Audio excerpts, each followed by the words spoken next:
Welcome to the Be a Paid Speaker Now podcast. I'm your host and speaking coach, Deborah Deras, known as the top Latina peak performance speaker.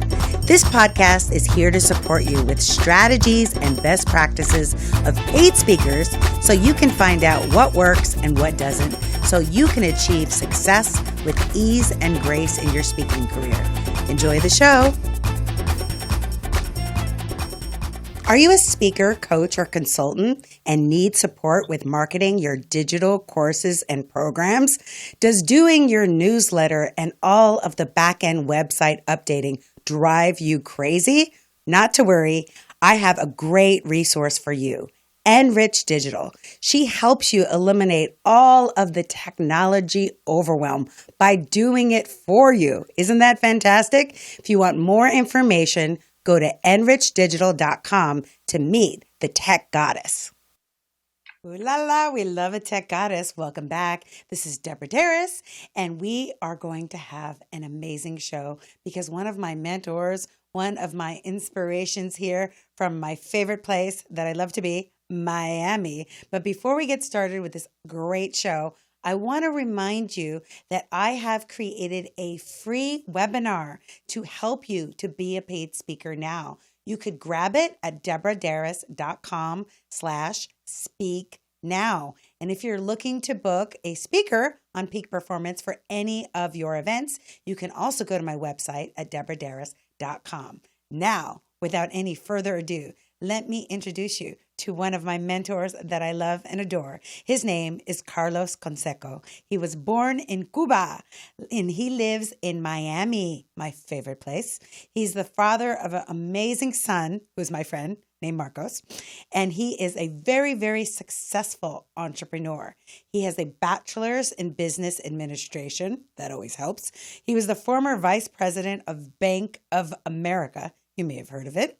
He was the district manager for ADP and is a consummate world traveler. When you go to his Instagram, you will be jealous. Why? Because he's gone to 157 hard rocks, 93 countries, 50 states, 19 cruises, 7 wonders of the world on 6 continents. He says his office is anywhere that they have Wi-Fi. And his goal in life is to visit all the countries with his family. He's always bringing his mom and son. He's so sweet. And making a difference in other people's lives while he's doing it. Please help me welcome my friend and mentor, Carlos. Woo-hoo. Wow, thank you so much, Deborah. Can you hear me okay? Yes, I miss you. Big hug.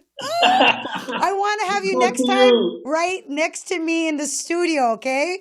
Next time when you come to Los Angeles, we're going to do another podcast. We're going to get you live in person. Yes. Thank you so much for having me here. It's such an honor. When you reach out to me, I'm like, what? Are you kidding? You were just sharing a stage with Kris Jenner and all these big celebrities, and now you're interviewing me. It's amazing. Thank you so much for this opportunity. And one of these days, I'm going to interview you too. Yeah, you're just so inspirational. Just ever since I met you, just who you are as a person. That is about caring about people, that is about transforming people's lives, that is about empowering people. And I think that's really the core of every successful business, is that they have a purpose that's bigger than themselves. And you have such an amazing story. Can you tell the listeners how you came from beautiful Cuba to Miami and started yourself as a successful entrepreneur? Of course. Well, actually, yes, I was born in Cuba. I lived there until the age of 18, very humble, actually, very, very poor, even though my father was an engineer, my mom was a judge, an attorney. Over there in Cuba, the average salary is like $3-4 a month. Imagine, a month.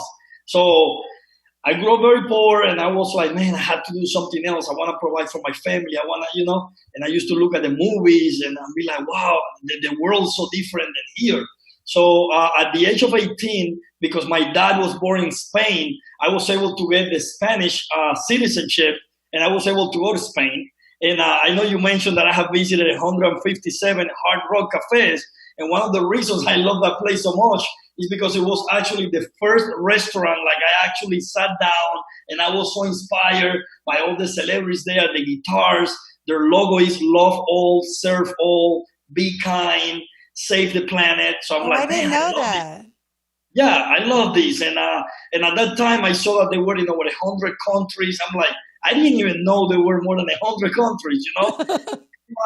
They just had internet for the first time just 2 years ago. So we didn't have internet. We were not allowed to watch American movies. It's a communist country for over 60 years. So Wow. when I got to Spain, it was crazy. It was amazing. I got there to live with my brother. My mom moved there too. So I was in Spain from 18 to 21. And at 21, I remember I came here on vacation. I remember it was right after September 11th, when the Twin Towers, 21, it was in 2001. So I remember I came here and people in Spain were telling me, you're crazy, you're going in the worst time, Right. and all the opposite. When I got here on September 18th, I remember seeing people so united with their flags, Right. everybody like together. I'm like, man, I love this. I get goosebumps talking about it. And I remember seeing my cousins. They are about the same age, already driving these nice cars and living by themselves. And I'm like, this is the country that I want to live.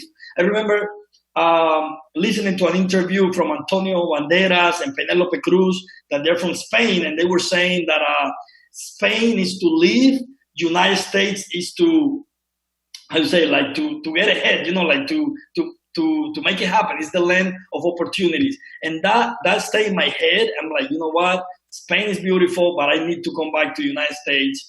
So I went back to Spain, and I had so much debt back there, and I started like working like crazy. I was already going to school from 8 in the morning to 2 p.m. or so. And then I used to work at a furniture store from 3 p.m. to 11 p.m. And I'm like, what can I do? There's not enough time.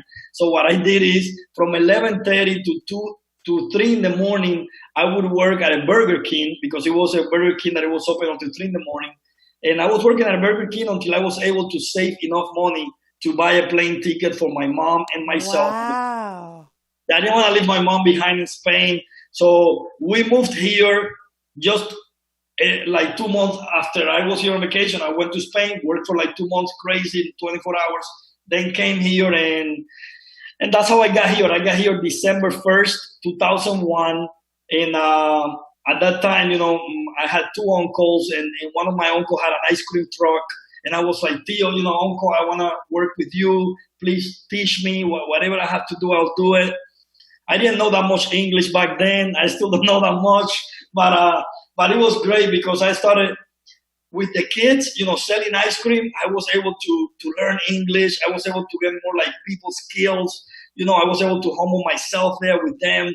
And I remember my uncle told me, all you need to know is strawberry, chocolate, vanilla, that's it. And when people would ask me, so what are you doing this weekend? I would be like, chocolate, vanilla, that was it. That's right. Wow. What is who would think that people would eat Burger King in Spain? Right? Like, oh my God, with all the good paella. Oh, yeah, 2 in the morning. The thing is, over there, Burger King, they also sell beer. So they sell beer, and so people are there drunk at Burger King. Okay, I get it. I get it now. I mean, wow, what a story. Your work ethic has always been something that really inspires me. And when you got here and you got into the corporate market, how did you realize that entrepreneurship was for you and that was the lifestyle that you preferred? Well, I remember, it got crazy. I always dreamed since I was a little boy.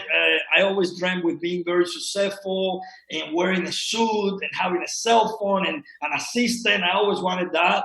And once I got to that position, as a vice president for a bank, I had so many like 23 offices under me.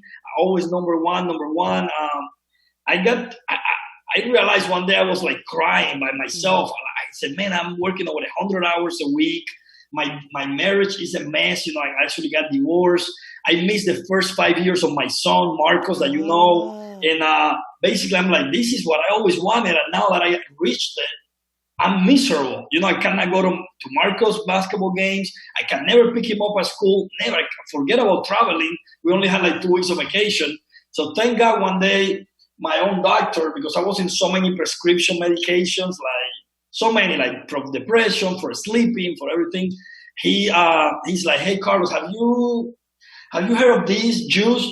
So that's how I started. I got involved in network marketing through my doctor because I started taking this natural stuff. It's everything natural, and then not only I started feeling better with my body, with sleeping better, but I started surrounding myself with a lot of people more successful than me, people that were traveling all the time. I started like, man, how do you do it? They were happy. They were not miserable like me. So I started like looking at the people that were above me. Like I was already a vice president. I'm like, let me see who's above me. It was senior vice president, and I used to look at them. They were already on the fourth divorce. They were in counseling. They were taking the same medications I was taking. Wow. And then I was looking at these network marketers, like these entrepreneurs, and they were always like in shorts, a hat, traveling. I'm like, what are they doing? Right. Is all this legal? I'm asking like, what are you doing? No, we're just selling juice and vitamins. And I'm like, vitamins? Are you sure? I'm thinking it's illegal. What are they putting in that juice that these people are so happy, right? So yeah, that was in 2011, and I know you and me, we spoke before about the number 11. Yes. Remember, I came here on vacation. I came here in 2001. In 2011, I got involved in network marketing. I was born in November 11. My son was born in November. Me too, Fred. Yes, I live now. Most of my apartments has 11. It's crazy. The number 11. Whatever that means, it means something. It follows me. So 11 means that you're living your life's synchronicity according to the divine path of God. There you go. It's oneness. It's like you're one with the one, which is the infinite source. I started when my doctor told me that was, I swear, that was January 11th, 2011. What? 11. Oh my God. I follow him, and I started taking that juice, and I started following all these leaders. And then I said, you know what? Corporate America, is what I always dream. And if that's your dream, to the people listening to us, okay, do it. But I'd rather the freedom of traveling from anywhere around the world with Wi-Fi. Like you mentioned, I've been to 93 countries. I've taken my son Marcos to 76. My parents to over 40 countries, and every country we go to, we build a lot of memories. I don't have anything against school teachers, but my son is learning more from tour guides. He's always sitting in the front with the tour guides and listening to them. He asks them so many questions. So that's what I want. My goal is really inspire all the people. Show them that. Me coming from Cuba, with zero, with debt back in Spain, with no English, I was able to, I'm living the American dream, Yes. It can happen to anyone. And he is living the American dream. I wish you could show them your apartment with the views of the ocean. And you know how you put something on Instagram about your new apartment comes with a car? What is it, an Aston Martin or something like that? So the real estate agent for that Miami apartment friended me on Facebook. I'm like, they want me to be your neighbor, friend. But one of the things you said that was so powerful was to create your business based on your core values. And you said, my core values is the flexibility and the freedom to be with my family. My core values is the ability to travel and see the world. My core values is my health and vitality. And I think that's so important in the speaking business because as you know, and you make it look so easy, traveling is rough on the body and tiring. Maybe not for you with your juice, and maybe we need to get on the juice because you never seem tired. But, you need to, as a speaker, when you're thinking about this industry, to, like Carlos did, create your career and your business based on the values that's important to you. Otherwise, your business is going to be like the rat race and you're not going to have time to see your family either. So I think it's really important that you're clear on that. So I know I've been seeing you on social media, getting on stages. I'm like, there he goes, seeing you speak. And I even listened to a YouTube video that you did with you speaking, teaching about social media. Oh yeah, I've been watching you, my friend. Thank you. I see you going to levels that you may not even, you see it too, because we're both on the oneness. But the vision that I have for you as an infinitely and abundantly paid speaker is blowing out of the water. And it all started when I saw you take that stage. What got you on that stage and how was it for you, especially with English being your second language and just being able to impart your knowledge in a small period of time? Yes, yeah, definitely. I'm glad you mentioned that because yeah, in this, in the network marketing arena, like sometimes they would ask me to speak in front of 4,000, 5,000, 7,000 people, and I was like, Wow. is it in Spanish? That I know in English. I'm like, what are you talking about? I still think in Spanish, and I had to translate in English, and then Right. I had all the lights in my face, and like I don't know. I guess I just pray right before going on the stage and just be Mm-hmm. like, God, whatever you want me to speak, let's do it. I always get nervous right before and like the first couple of seconds while I'm on the stage. Right. But once I'm talking and I see people engaged and in the edge of their seat and laughing because I make them laugh. Some people start crying because I make them cry. So I like looking at people's reactions, and that one after the first couple of seconds, I'm like unstoppable. I talk and talk. They have to get me on the stage because because I really enjoy it, and I really enjoy inspiring others. And it's funny because first I was so worried about the English that they would understand me and stuff, but then because this company that I'm in now is so diverse, we have like Chinese, Spanish, everything.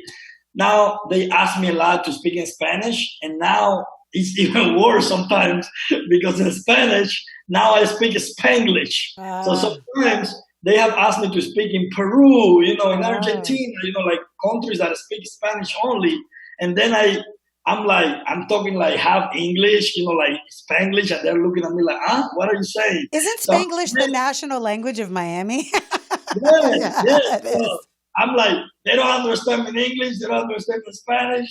What the heck? Right. But it's funny, like when I'm out there, guys. If you wanna be a speaker, just have fun. Don't be Exactly. thinking. Don't overthink it so much. Just have fun there. That's what I do, and be genuine. Don't try to be something you are not. Like all.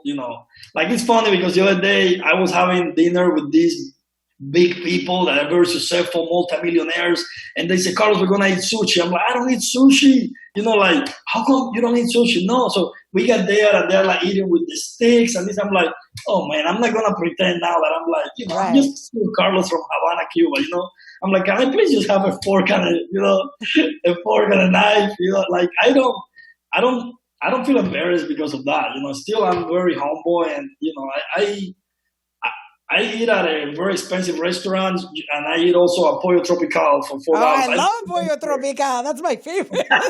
Get the yeah, plum so, yeah, tostones and plantains and all that arroz con pollo. I love yeah, it. But yeah, one of the things that you said that was so important, I want everyone to write this down. He said before he went on stage, he prayed. If you're not a praying person, then ask for guidance. But I pray for everything.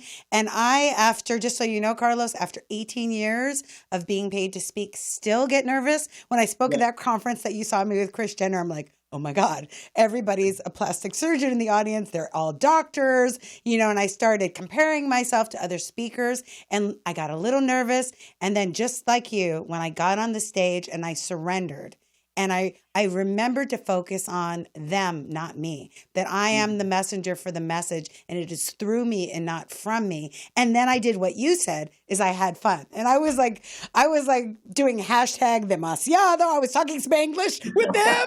And of course, all the Fort Lauderdale doctors bonded with me. Dr. Shino Bay, he's the bomb. He's going to be on the podcast coming up. But yeah, I love it. I love how you had the courage just to say yes. And when opportunities come to you to speak, to say yes, because if they see something in you, it's because you have it. Sometimes people see things before we can even see them, but to take those opportunities. And I know that everything you touch, Carlos, is super successful, whether it's a business or whether it's social media. What advice do you have for speakers that are wanting to grow their social media platforms to really be engaging and to really get out there so that people know that they're for hire? No, yeah, that's a great question, Deborah. I would say, like relationships first. Business will follow. Ah, good one. Yeah, just be real. Be real with your supporters, with your followers, whatever you want to call it. Be real. Like if you want more likes, more comments, like and comment on other people's pictures. I know you're great at it. You're always commenting on my post. I try to comment on yours. Like, it's amazing. share it if you want. That makes people feel very, very important, and then they follow you because they truly want to follow you, and they feel inspired. And I would also say, build your own brand. Be authentic. Exactly. Build your own brand. Add value. Add value to people's lives. Like I use a lot of quotes, from other Instagram pages that I see, or from books, things like that. And people are, oh wow, Carlos, that's great. I'm like, well, that's not mine. That's just a quote that I saw Right. somewhere. But I share it, and I would also say, track and refine your performance. Like if you're gonna post something, post it on purpose, and see, the, you know, also the time of the day that you do it, what day you do it. Be strategic with your post, not just post just to post, and stories. I recently started, I don't know what took me so long. I started doing stories just like in October, just like 3-4 months ago. And those are amazing because I have gained a lot of followers through stories. Because what I do now is, genuinely, I'm at a restaurant that I like.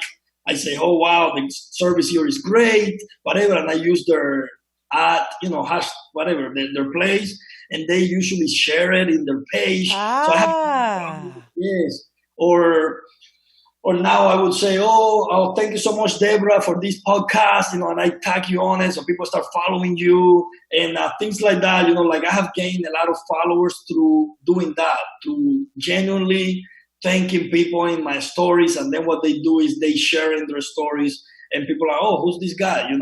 So that's really important. But the most important is relationships first. People don't. I don't think no one goes in Facebook or Instagram. Oh, let me see what my friends are selling today. Right, exactly. Let me see what they're selling. No, they just look to catch up with what's going on, what's happening, or right before going to sleep, they want to fall asleep faster. They just looking through it. They or get inspired, but they don't want to be sold. People love buying, but they don't love to being sold. They hate being sold, but they love buying, shopping. But yeah, that's what I do. That's what I would recommend. I love that. So, social media and business in general, any type of relationships, it's not just about taking, it's about giving. So, he was saying go to other people's pages, engage with them, especially people that you want to hire you. If you're on LinkedIn and there's a corporation that you want to book you for a speaking engagement. You also talked about an attitude of gratitude. You said, I'm genuinely thankful for the good service. Yeah. And I really believe, I don't know if you consider this a secret of your success, but part of it is your humility and your generous spirit, because you're super generous, but Thanks. also that attitude of gratitude, that being grateful for what you already have, and then more is given 10 times, right? Because you're always like, oh, I'm so grateful I get to spend time with my mom. I'm so grateful I get to spend time with Marcos. I'm so grateful. And then you get even more time, right? It's like, absolutely, that's so important. That's so important. And yes, and I've been getting free stuff also from. For example, I go always to a place here called Raw Juice, and they give, oh, Carlos, thank you for sharing the stories. Here, this is on us. ah, Rock is inviting me now to, like, I don't pay for a lot of the meals when I go there. They give me free merchandise. They paid 2 nights for me at the Sacramento new hotel in Sacramento, the casino hotel. And, like they're doing so much for me because I genuinely like the brand. And I started saying thank you, A lot of my friends tell me, oh, is American Express paying you for saying thank you? Well, no, they're not paying me, but I like to say thank you, right. Not everything has to be an ad, not everything has to be a paid ad. You do it because you really like the brand, or you really like, the restaurant or whatever. So, And then this is also how you're segueing from businessman to international speaker, ooh la la, and also influencer, right? Because of your social media, you have influence that when you said, hey, Deborah, the Hard Rock Cafe in Hollywood is pretty nice. I flew there for New Year's Eve, right? yes, I was like, me. I'm so sad that I missed you. I know we're like ships crossing in the sea, but I'm going to come back. I'm coming back to Fort Lauderdale and Miami very, very soon, maybe in February. So Yes. hopefully I'll catch you there. So how can people stay in touch with you and keep up with Carlos? Forget the Kardashians. Let's keep up with you. Keeping up with the conchessos. No, Yes. well, they can find me on Instagram, Facebook, YouTube under Carlos Concheso, and also I use a lot the hashtag Where is Carlos Concheso? Where is Carlos Concheso? Because people are always, what are you today? Well, like sometimes I have lunch in Buenos Aires, dinner in Lima, and then I sleep in Miami. It's crazy. Like I just did an 11-day, 11 countries tour, and I love that. Which was your favorite country? Because you were all in Latin America, right? Yeah, I really love, from this last tour, my favorite was Uruguay. I Oh, went to really? Punta del Este, Uruguay. That's where I was there for New Year's Eve, and man, it's so nice. The Oh, beach nice. there, all the fireworks. People are amazing. There's no crime. Like there's not even a police. I didn't see a police in the 2 days What? I was there. Wow. That's amazing. And that's amazing. And that's the blessing of being a paid speaker is that you get paid to travel the world. And Yeah. then, like you said, as long as you have Wi-Fi, you can work anywhere in the world. So I'll make sure we put all your social media in the show notes. And I want to thank you for your time. I know how busy you are and really, really appreciate your willingness to be on the show. And I just know that you are going to be continuing to be transforming lives with your message. So thank you. And Thank you so much, Deborah. Thank you. my pleasure. And thank you all for tuning in. And like I always say, it's not just to be inspired by our wonderful experts, but it's to take action. It's to really listen to even if one thing that Carlos said about building relationships, about building your own brand, about being grateful, about giving thanks to places that you go, increasing the amount of your stories, of really being clear on your core values. So when you go out to speak, you create a business that matches that. And when you do, you can be like Carlos Concheso and just be your best speaker self. And so I want to remind you that if you want to get a copy of the webinar, 5 Steps to Be a Paid Speaker Now, you can go to deborahderas.com/speak now, and you can book me for a speaking engagement. You can check my calendar of events at deborahderas.com. And remember, you are a messenger for a very important message. Ciao. Thank you for tuning into the Be a Paid Speaker Now podcast. If you want to be a paid speaker right now, you can download the 5 steps to get started as a paid speaker right on my website. Just go to deborahderas.com/speak now. And remember, with the power of synergy, anything is possible.